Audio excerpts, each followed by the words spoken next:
Marriage കഴിഞ്ഞ് നമ്മളുടെ കുറച്ച് ഫോട്ടോഷൂട്ടും കാര്യങ്ങളൊക്കെ ആയിട്ട് ഇവിടെ ഹോട്ടലിൽ നിൽക്കുകയാണ്. അപ്പം ഞാൻ എൻ്റെ ഹസ്ബൻഡിനെ ഇൻട്രൊഡ്യൂസ് ചെയ്തിട്ടില്ല. ഇത് ഭുവനേഷ്.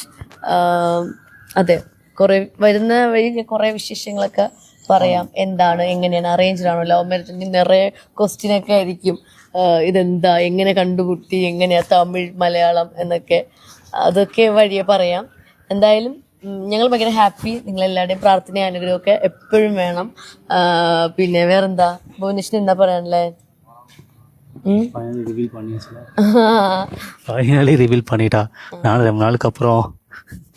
പറഞ്ഞോ, സംസാരിച്ചോ,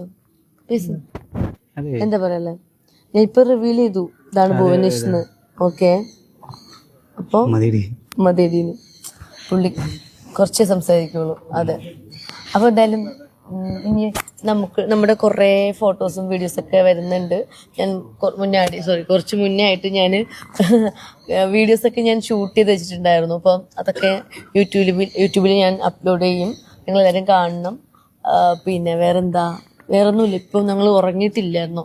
ഞങ്ങൾ ഇന്നലെയൊന്നും ഉറങ്ങിയിട്ടില്ല, ഇന്നും ഉറങ്ങിയിട്ടില്ല. കാരണം 12 മണിക്ക് റെഡിയാകാൻ കയറിയതാണ്. ഒരു 4 മണിക്കാണ് ടെമ്പിളിൽ ഞങ്ങൾ എത്തിയത്.